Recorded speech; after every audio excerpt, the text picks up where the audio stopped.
इसी तरह के वीडियो पाने के लिए एंड जीके क्यूज के लिए सब्सक्राइब करें एंड सपोर्ट करें। धन्यवाद। नमस्कार दोस्तों, स्वागत है आपका वर्मा कोचिंग JCERT में। आज लेकर हाजिर हैं क्लास 7 का भूगोल, हमारा पर्यावरण। इसमें हम चैप्टर 4 का यानी वायुमंडल का अभ्यास का क्वेश्चन का आंसर करेंगे। आप चाहें तो सभी विषयों के क्वेश्चन आंसर आप हमारे प्लेलिस्ट के माध्यम से देख सकते हैं। तो आइए शुरू करते हैं वायुमंडल चैप्टर की आज का पहला क्वेश्चन। पहला क्वेश्चन है, रिक्त स्थानों की पूर्ति कीजिए। पहला, व्यापारिक पवन खाली जगह पवन का उदाहरण है। तो ये व्यापारिक पवन अस्थायी पवन का उदाहरण है। ठीक है। दूसरा है, वायुमंडल की सबसे निचला स्तर कहलाता है। क्या कहलाता है? क्षोभ मंडल कहलाता है।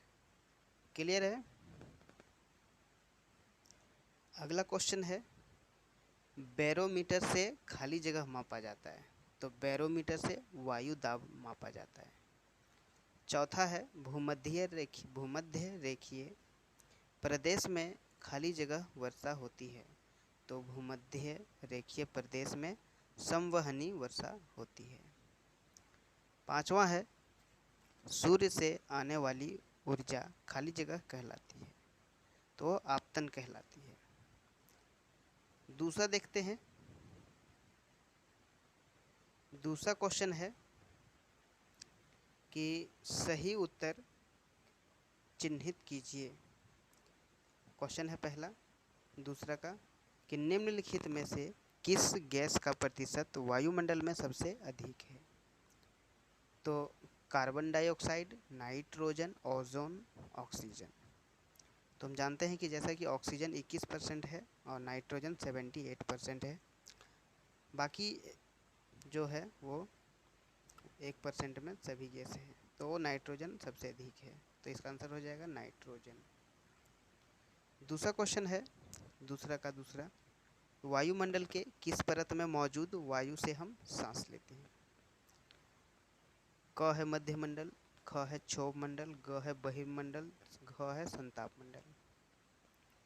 तो इसका सही आंसर हो जाएगा क्षोभ मंडल, क्योंकि वायुमंडल के निचली परत में हम लोग सांस लेते हैं और नीचे ही रहते हैं, और जितना ही ऊपर जाएंगे वायु कम होती जाती है। तीसरा क्वेश्चन है, वायुमंडल में कौन सी परत हवाई जहाज उड़ाने के लिए सर्वोत्तम मानी गई है? तो क्षोभ मंडल के बाद हम लोग जहाँ सांस लेते हैं क्षोभ मंडल, और संताप मंडल में हवाई जहाज उड़ाने के लिए उत्तम मानी गई है। तो इसका आंसर होगा ख नंबर। चौथा है, वायुमंडल की परतों में जब ऊपर जाते हैं तो वायु में किस तरह का परिवर्तन होता है? तो क्या वायु बढ़ता है या घटता है या समान रहता है या फिर ये तीनों? तो क्या होता है, जिस तरह से हम पृथ्वी से ऊपर की ओर जाएंगे उस तरह से वायु कम होते जाएगी, यानी घटता है। क्लियर है? आइए देखते हैं आगे। पांचवा है, किसी भी समय वायु में उपस्थित जल वाष्प की मात्रा को क्या कहते हैं? क है आर्द्रता, ख है बादल, ग है हिम, घ है वर्षा। तो यह सही आंसर हो जाएगा आर्द्रता। ठीक है। आर्द्रता यानी कि वायु में नमी। तीसरा है, निम्न प्रश्नों के उत्तर एक वाक्य में दीजिए। पहला है, वायुमंडल किसे कहते हैं? तो देखते हैं कि पृथ्वी के चारों ओर गैस के आवरण को वायुमंडल कहते हैं। क्लियर है? एक वाक्य में हमने उत्तर देने की कोशिश किया है। दूसरा है, वायुमंडल का अधिकतर भाग किन गैसों से बना है? तो उत्तर है इसका कि वायुमंडल का अधिकतर भाग नाइट्रोजन गैस से बना है। ठीक है, जो 78% है। तीसरा है, वायुमंडल में कौन सी गैस हरित गृह को प्रभावित करता है? तो वायुमंडल में हरित गृह को प्रभावित करने वाले गैस है वो निम्नलिखित हैं। वो क्या क्या है? कार्बन डाइऑक्साइड, क्लोरोफ्लोरोकार्बन और कार्बन मोनोऑक्साइड। चौथा क्वेश्चन है, मौसम एवं जलवायु में अंतर क्या है? तो मौसम का देखते हैं पहले। मौसम वायुमंडल की प्रत्येक घंटे या दिन प्रतिदिन की स्थिति होती है उसे मौसम कहते हैं। और जलवायु जो है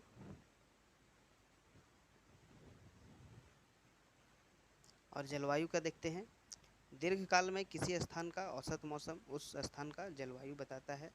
प्राकृतिक वातावरण का बुनियादी तत्व जलवायु होता है। आइए देखते हैं अगला क्वेश्चन। पांचवा देखते हैं, मानसून पवन क्या है? इसका आंसर है यहाँ दबावों लिखा गया, दिशाओं होगा। जिन दिशाओं की दिशा में ऋतु के अनुसार परिवर्तन होता है उन्हें मौसमी पवन कहते हैं। ऐसे पवन विभिन्न ऋतुओं में अपनी दिशा बदलते रहते हैं, जैसे भारत में मानसूनी पवन। आइए देखते हैं चौथा नंबर, लघु उत्तरीय प्रश्न यानी छोटा क्वेश्चन आंसर, कि वर्षा कितने प्रकार की होती है उनका उल्लेख करें। तो इसका उत्तर है वर्षा 3 प्रकार की होती है। पहला है संवहनीय वर्षा, दूसरा पर्वतीय वर्षा और तीसरा चक्रवाती वर्षा। पहला देखते हैं संवहनीय वर्षा। सूर्य ताप से जब भूतल गर्म होता है और उसे स्थान की गर्म हवा हल्की होकर ऊपर उठने लगती है तो संवहनीय धाराओं का निर्माण होता है। हवा ऊपर जाकर ठंडी हो जाती है तथा उसमें उपस्थित जलवाष्प का संघनन होता है। जो वर्षा होती है उसे संवहनी वर्षा कहते हैं। दूसरा है पर्वतीय वर्षा। जब हवा अपने साथ नमी लिए चलती है और उसके सामने पर्वत या पहाड़ आ जाती है तब उस स्थान पर पर्वतीय वर्षा होती है। नमी युक्त वायु पर्वतीय ढालों से टकराकर ऊपर उठती है तथा ठंडी होकर वर्षा कराती है। ऐसी वर्षा पर्वतीय क्षेत्रों में होती है। तीसरा है चक्रवाती वर्षा। जब गर्म और आर्द्र हवा निम्न वायु दाब के चारों ओर चक्कर काटते हुए ऊपर उठती है तब ठंडी होकर संघनित होती है और वर्षा करती है। यह वर्षा चक्रवातीय वर्षा कहलाती है। यह अधिकतर तटीय क्षेत्रों में होती है। चौथा का दूसरा क्वेश्चन है कि वायुमंडल के विभिन्न परतों का नाम लिखिए।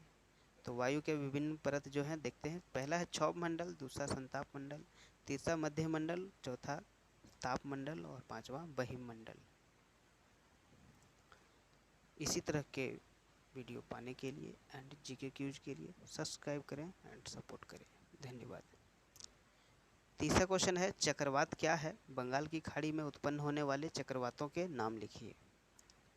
उत्तर है, जब किसी क्षेत्र विशेष का तापमान अधिक होने से निम्न वायु दाब की स्थिति होती है तब चारों ओर की वायु निम्न दाब की ओर प्रवाहित होने लगती है। इस स्थिति को चक्रवात कहते हैं। बंगाल की खाड़ी में उत्पन्न होने वाले चक्रवात जैसे तितली, हुदहुद, गजा इत्यादि। पांचवा क्वेश्चन है, अंतर बताइए। क्षोभ मंडल और संताप मंडल में अंतर। तो इसका आंसर देखते हैं। क्षोभ मंडल पहले, कि क्षोभ मंडल को वायुमंडल की सबसे महत्वपूर्ण परत कहा जाता है। यह 8 किलोमीटर से 18 किलोमीटर की ऊंचाई तक स्थित है। इस मंडल में मौजूद वायु में हम सांस लेते हैं। धरातल से ऊपर जाने के क्रम में प्रति 1000 किलोमीटर पर 6.5 डिग्री सेल्सियस की दर से तापमान कम होता है। अब दूसरा देखते हैं संताप मंडल। संताप मंडल क्षोभ मंडल के ऊपर का भाग संताप मंडल कहलाता है। इसकी ऊंचाई 50 किलोमीटर तक है। इस मंडल में मौसमी घटनाएं नहीं होती है। यह हवाई जहाज उड़ाने के लिए उत्तम माना गया है। आगे देखते हैं। दूसरा क्वेश्चन है कि मौसम और जलवायु में अंतर। तो इसका आंसर के लिए आप प्रश्न 3 का चौथा का उत्तर देखें। ठीक है, उस 3 का चौथा का आंसर और इसका 5 का दूसरा का आंसर सेम है। छठा क्वेश्चन है, कारण बताइए। लू एक स्थानीय पवन है, क्या कारण है? तो इसका आंसर होगा, लू एक स्थानीय पवन है। यह धूल भरी गर्म और शुष्क गर्मी की हवा है। यह एक हानिकारक स्थानीय हवा है। यह उत्तरी भारत और पाकिस्तान के मैदानी इलाकों में बहती है। अगर आप हमारे चैनल पर नए हैं तो चैनल को सब्सक्राइब करना ना भूलें और वीडियो को लाइक करें, दोस्तों के साथ शेयर करें ताकि उसे भी आसानी हो क्वेश्चन आंसर करने में। दूसरा देखते हैं छठा का, पर्वतीय वर्षा पर्वत के एक पार्श्व में ज़्यादा होता है। तो इसका उत्तर होगा पर्वतों की ऊंचाई अधिक होती है, पर्वत के जिस भाग पर वायु के वेग को रोकते हैं और वह नमी लाती है और हवा की दिशा में भारी वर्षा होती है। इसीलिए जो है सो जिस भाग पर हवा रुकती है पर्वत में, उस भाग पर ज़्यादा वर्षा होती है। लास्ट क्वेश्चन है सातवां, दीर्घ उत्तरीय प्रश्न। सातवां का पहला है कि वायुमंडल के परतों की विशेषताओं का सचित्र वर्णन कीजिए। उत्तर है इसका, देखिए सचित्र वर्णन के लिए आप किताब में पेज नंबर 32 का चित्र बना लेंगे, जो चित्र संख्या 4.2 है। ठीक है, अब वायुमंडल के परतों की विशेषता देखते हैं। पहला क्षोभ मंडल। क्षोभ मंडल को वायुमंडल की सबसे महत्वपूर्ण परत कहा गया है। यह 8 किलोमीटर से 18 किलोमीटर की ऊंचाई तक स्थित है। इसी मंडल में मौजूद वायु में हम सांस लेते हैं। धरातल से ऊपर जाने के क्रम में प्रति 1000 किलोमीटर पर 6.5 डिग्री सेल्सियस की दर से तापमान कम हो जाता है। अब दूसरा देखते हैं संताप मंडल। क्षोभ मंडल के ऊपर का भाग संताप मंडल कहलाता है। इसकी ऊंचाई 50 किलोमीटर तक है। इस मंडल में मौसमी घटनाएं नहीं होती है और यह हवाई जहाज उड़ाने के लिए उत्तम माना गया है। अगला है मध्य मंडल। यह मंडल संताप मंडल और ताप मंडल के बीच वाली परत है। यह भाग 80 किलोमीटर तक की ऊंचाई तक फैली है। अंतरिक्ष से आने वाले उल्कापिंड इस परत में जल जाते हैं और यह काफ़ी ठंडा है। अगला है ताप मंडल। तो इस वायुमंडल की मुख्य विशेषता है कि इसमें ऊंचाई के साथ साथ तापमान भी अधिक तीव्रता से बढ़ता है। आयन मंडल आयन यहाँ होगा। आयन मंडल इस परत का एक मुख्य भाग है। आयन मंडल धरातल से 80 से 640 किलोमीटर की ऊंचाई तक विस्तृत वायुमंडल का भाग होता है। यह आयन मंडल का उपयोग रेडियो संचार के लिए होता है। ठीक है, तो अगर सवाल आएगा कि रेडियो संचार के लिए कौन सा वायुमंडल का उपयोग होता है, तो वो आयन मंडल है। ठीक है, पांचवा है बहिर्मंडल। वायुमंडल की सबसे ऊपरी परत को बहिर्मंडल कहते हैं।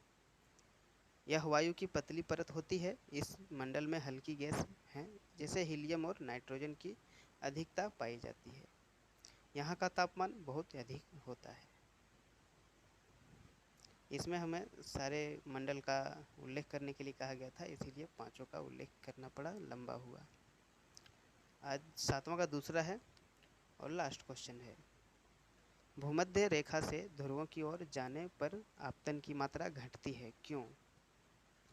तो इसका आंसर है कि भूमध्य रेखा पर वर्ष भर सूर्य की किरणें सीधी पड़ती है, लेकिन जैसे जैसे भूमध्य रेखा से उत्तर दक्षिण की ओर जाते हैं तो सूर्य की किरणें तिरछी पड़ने लगती है। यही कारण है कि भूमध्य रेखा से ध्रुवों की ओर आने पर आपतन की मात्रा घटती है। तीसरा है, क्या कारण